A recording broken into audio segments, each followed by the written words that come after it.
Okay, so then just quickly reviewing, right, we're looking at omnivores on here. So we're looking for things that eat both, right? So if we're looking at our animals that we have on here, right, we're looking for animals that can eat from the bottom, which is down here, as well as go ahead and eat some meat-eating things, right? So in looking at a few of those arrows, we have berries.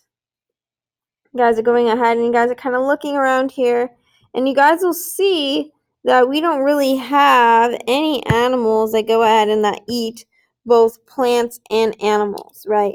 So what it would look like if we went ahead and we had something was that, say if we had a hawk or a falcon, right? And say if my hawk per se for some reason ate berries, right? And then my hawk also ate bunnies, right? So if my hawk is eating both bunnies and berries, right, then he would be an omnivore, right? Because omnivores go ahead and they eat both, right? They eat both plants and animals. So that is what you would be looking on there. In this case, we have none, right? But in other cases, what it would look like is that you would have two arrows that are kind of pointing on there. So those are the things that you are going ahead and looking for. Okay, so real quickly, right?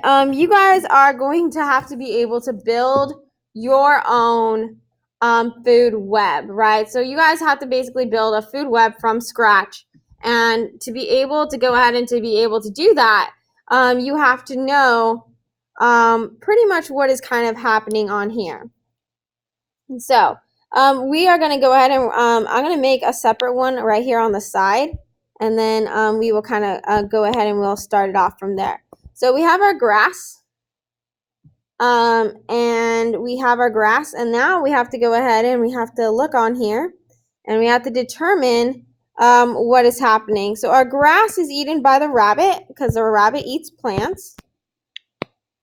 Right, our grass is also eaten by moths, right? So we have that on there, right? Then the next thing is that our moth, some of the energy from our moth is transferred to our robins, right? And then looking at our robins, it also eats grasses as well, right? So you can see that the robins also eats moss and grasses, so that's two sources of energy for it, right? Next we have our eagle.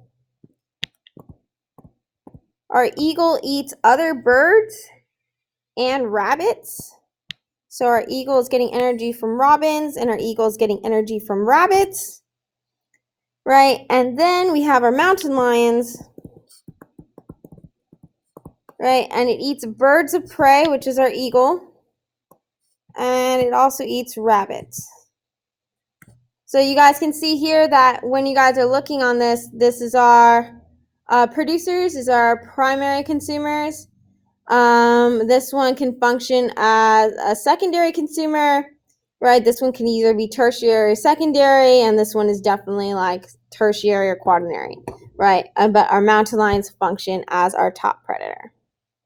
Okay, so now we're going to go ahead and we're going to take a moment and we're going to look at our social behavior stuff once again, just to make sure that you guys completely understand what some of the social behavior stuff means, okay?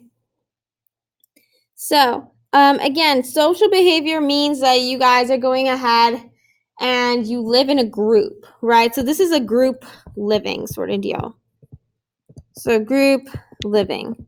So you guys have to think like penguins, you guys got to think like zebras, right? All of those things, all those animals that live in big, big groups, that's what you guys got to think. Okay, so benefits, right? So we're going to go ahead and we're going to talk about benefits. So benefits is that you guys do get to share. You share food. You share resources. You share protection.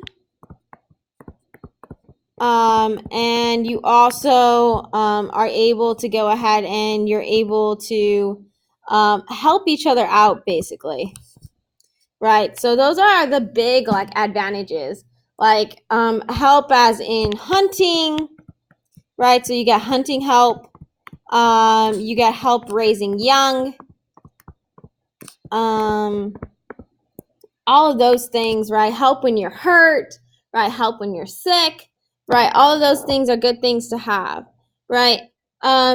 The bad things about social behavior is that when stuff is not going well, you still have to share, right? So you have to share even when low on resources, right? So you share even though you are low on resources, and that's the thing with going ahead and doing those things is that like even when you are low on resources, you do have to make sure that you guys are sharing whatever you have, right? So whatever you have gets going ahead and that gets shared among like the people that you are with or the animals that you are with, right? You have to go ahead and you have to share. So, oh, like you found a little piece, right? So now everybody's going to go ahead and we're going to divvy up that little piece. And that's just how the sharing go ahead and works, right? For solitary behavior, this is living solo. So if you are living by yourself, there are some advantages to going ahead and to live by yourself, right? So when you live solo, there are a couple of things. Number one, right? Only one animal that needs resources, right? So since you are the only animal that absolutely needs the resources, right? You have to look out for your own space, your own food, and all of that, right? So you have to be able to go ahead and you guys have to be able to like find those different things.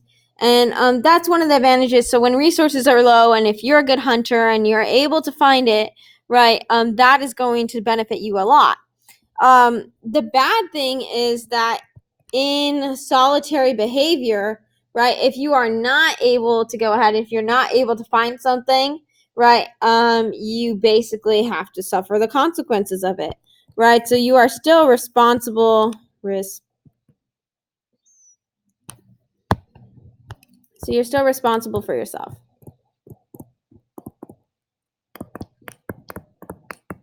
Which means that you need to make sure that you got your own food, slash resources. Right, so that's the huge thing is to be able to find your own food slash resources. You have no protection, right? So you have no protection from predators. So that is kind of like a big thing on there. So that's why you see that a lot of solitary behavior happens a little bit towards the top of the food chain. Because as you get towards the top of the food chain, right, those big animals, they need more space. They need to go ahead and to have more resources to themselves and all of that. So those are like the big things that you guys have is that there is like no protection. You got to find your own stuff. You got to be able to go ahead and to be able to do your own thing, right? But your advantages is that there is only one of you that you have to take care of. You don't have to worry about taking care of the whole group or if something or somebody gets sick or anything like that, right? Those are the big things on there, right? Because you're likely not going to come into contact with another animal of your species. And then just one last thing I forgot to put on here is that you also have to share the bad thing of diseases, right? Because diseases through a population is going to pass very, very quickly. So that is kind of like one of the disadvantages. So if there's like some sort of breakout of some sort of illness, right, that will go ahead and that will be a disadvantage to the group. Okay, you guys. So thank you for listening and good luck on your quiz. And I will see you guys next time.